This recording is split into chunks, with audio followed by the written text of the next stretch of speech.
इस इकोसाहेड्रल में आप देखेंगे टोटल 20 फेसेस हैं और ये ऑल 20 फेसेस जो हैं वो इक्विलेटरल ट्राइंगल की तरह होती हैं। और ये देखिए, अगर आपने इसको इस तरह से होल्ड किया तो आप देखिए ये एक ऊपर होता है पेंटागन बना हुआ और ये 5 सरफेस ऊपर होती हैं। सिमिलरली 5 सरफेसेस जो हैं वो नीचे की तरफ होती हैं, इधर 1 2 3 4 5 होती हैं।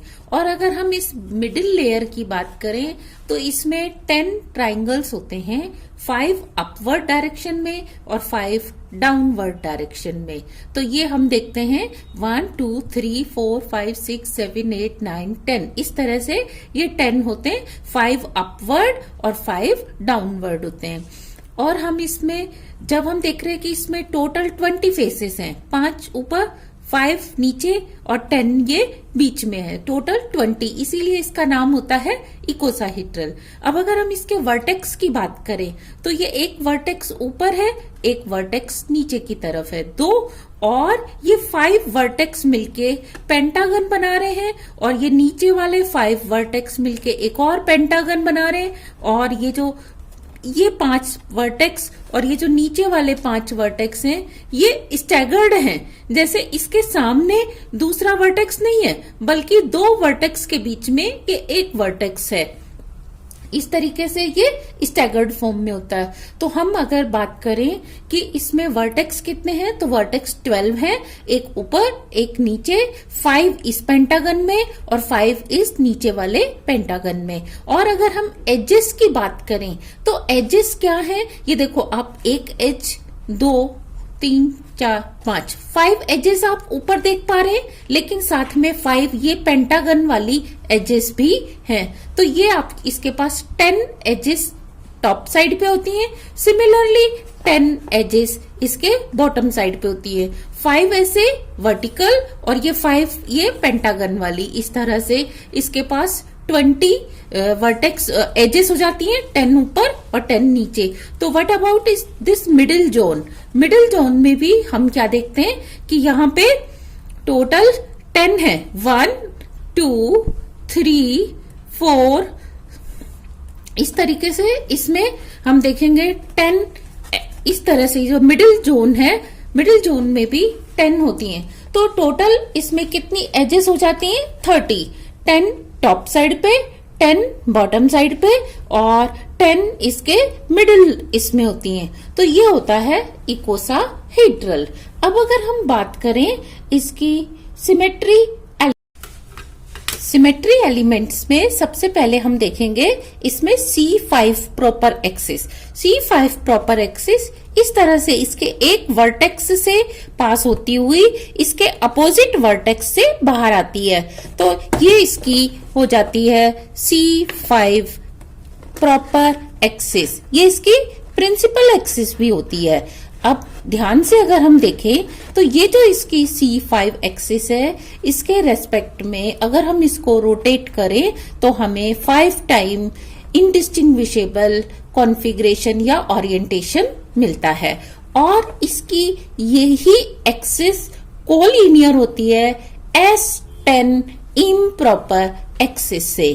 तो यही C5 होती है और यही S10 एक्सिस भी होती है, क्योंकि इसमें ये जो पेंटागन ऊपर बना और ये जो नीचे पेंटागन बना ये स्टैगर्ड है, इसीलिए इसकी ये एक्सिस S5 नहीं होती बल्कि ये S10 होती है। और क्योंकि इसमें टोटल 12 वर्टेक्स हैं तो एक बार ये एक्सिस इस वर्टेक्स से पास होगी तो नीचे वाले वर्टेक्स से बाहर आएगी, दूसरी बार अगर इधर से पास होगी तो इस साइड से बाहर आएगी। तो टोटल 12 हैं। जब 12 वर्टेक्स हैं तो आपको ये 6 C5 और 6 S10 एक्सिस मिलती हैं। इसके अलावा इसमें होती है C3 एक्सिस। ये जो एक ट्राइंगल बना हुआ आपको दिख रहा है, इस ट्राइंगल के सेंटर से पास होती है C3 एक्सिस और ये C3 एक्सिस अपोजिट डायरेक्शन में जो ट्राइंगुलर फेस होगी वहां से बाहर निकलती है। तो आपने देखा ये एक बार में 2 फेसेस से क्रॉस हो रही है या उनके सेंटर से पास हो रही है। और टोटल इसमें 20 फेसेस हैं, तो 20 फेसेस के कारण इसमें जो C3 एक्सिस बनेगी ये, क्योंकि जब आप इसको रोटेट करेंगे तो it will get 3 times indistinguishable orientation, क्योंकि ये फेस के सेंटर में है। तो इसमें 10 आपको मिलेंगी C3 एक्सिस। और क्योंकि ये ट्राइंगल और जो नीचे वाला ट्राइंगल है इसके अपोजिट डायरेक्शन में, वो दोनों स्टैगर्ड फॉर्म में है। इसका अगर बेस ये और ये पॉइंटेड है तो नीचे वाले ट्राइंगल में बेस इधर होगा और पॉइंट इधर होगा। तो इसलिए क्योंकि ये स्टैगर्ड हैं दोनों ट्राइंगल जहां से ये एक्सिस पास हो रही है, तो ये ही एक्सिस कोलिनियर होगी S6 से। तो इसमें 10C3 के साथ साथ 10S6 इम्प्रॉपर एक्सिस भी होती हैं। अभी हमने इसमें एजेस काउंट की थी कि इसमें टोटल नंबर ऑफ एजेस जो हैं वो होती हैं 30। और अगर इस एज के सेंटर से हम एक्सिस पास करें तो आप देखेंगे 180 से रोटेशन पर आपको सिमिलर या इंडिस्टिंग्विशेबल ओरिएंटेशन मिलता है। यहाँ 180 से, क्योंकि ये एज के सेंटर से पास हो रही है और अपोजिट एज से के सेंटर से बाहर आती है ये एक्सिस। तो अब आप ध्यान दो कि इसमें एजेस का नंबर कितना था 30। तो एक एक्सिस जो है 2 एजेस से पास होती है, तो इट मीन्स इसमें कितनी C2 एक्सिस है 15। तो इकोसाहेड्रल में 15 C2 एक्सिस भी होती है। अब हम ध्यान देते हैं कि इसमें कितने प्लेन्स हैं, प्लेन ऑफ सिमेट्री। तो इसके जितने भी प्लेन्स हैं वो सारे डायहेड्रल प्लेन्स हैं और वो सिग्मा डी प्लेन्स होते हैं। और जहां से ये C2 पास हो रही है ठीक वहीं से वो प्लेन्स भी पास होते हैं। जैसे यहां से C2 थी तो बिल्कुल यहीं से ये इसको कट करता हुआ और नीचे तक आता है ये प्लेन। तो अब आप ध्यान दो, क्योंकि इसमें इस तरह से जो एजेस हैं वो कितनी है 30, और एक प्लेन जो है इस एज को बाइसेक्ट कर रहा है साथ साथ नीचे वाली एज को। और जब ये इस C2 को अपने अंदर लेता है तो रेस्ट टू C2 को वो क्या करता है बाइसेक्ट करता है। जो C2 यहां से जा रही है और जो C2 यहां से जा रही है उन दोनों के एंगल को वो बाइसेक्ट भी करता है इस तरीके से। तो आप क्या देखेंगे कि ये सारे सिग्मा डी प्लेन्स हैं और ये नंबर ऑफ प्लेन्स होगा 15, क्योंकि इसमें 15 C2 एक्सिस है, 30 एजेस है, तो इसीलिए इसमें 15 सिग्मा प्लेन्स भी होते हैं। और साथ में इसमें एक एलिमेंट होता है आइडेंटिटी। आइडेंटिटी में आप क्या देखते हैं कि अगर हम इसको ऐसा छोड़ दें तो ऐसा छोड़ने पर ये अपने इसी कॉन्फ़िगरेशन को रिपीट करता है, तो हम कहेंगे इसमें एक एलिमेंट होता है आइडेंटिटी। इसका लास्ट सिमेट्री एलिमेंट होता है centre of inversion. Centre of inversion कहाँ होता है कि आप इस मॉलिक्यूल के सेंटर में जाके और आप उससे उस सेंटर से किसी भी डायरेक्शन में प्लस या माइनस आप मूव करते हैं किसी भी डायरेक्शन में सेंटर से, बिल्कुल सेंटर से, तो आपको सिमिलर कॉन्फ़िगरेशन यानी कि इनडिस्टिंग्विशेबल कॉन्फ़िगरेशन मिलता है।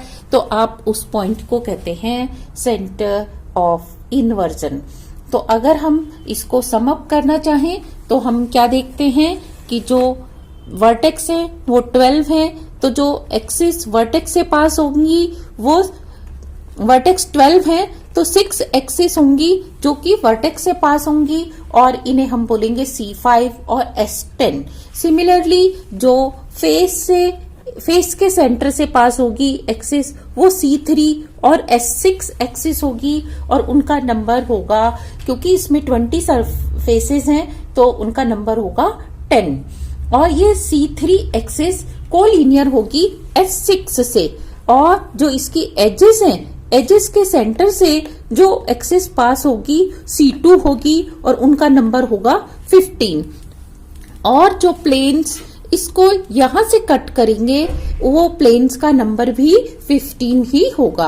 और एक इसमें आइडेंटिटी एलिमेंट और दूसरा इसमें सेंटर ऑफ इन्वर्जन होगा। इस तरह से इसमें टोटल नंबर ऑफ ऑपरेशंस 120 होते हैं और ये 120 ऑपरेशंस इसके मैक्सिमम हैं सारे पॉइंट ग्रुप्स में, इसीलिए ये सबसे स्पेशल पॉइंट ग्रुप होता है जिसको हम IN या IH से रिप्रेजेंट करते हैं। और अगर हम बात करें इस मॉलिक्यूल की पोलैरिटी की और ऑप्टिकल एक्टिविटी की, तो इस मॉलिक्यूल में ना तो पोलैरिटी होती है ना ही ऑप्टिकल एक्टिविटी होती है। जिस तरह से ये मैंने इकोसाहेड्रल बनाया है, ठीक उसी तरह से अगर हम सिमेट्री एलिमेंट्स बकीबॉल्स C60 फुलरीन्स की काउंट करें तो वो भी सेम आती हैं, तो हम फुलरीन्स को भी इकोसाहेड्रल वाले पॉइंट ग्रुप में ही रखते हैं। Thank you.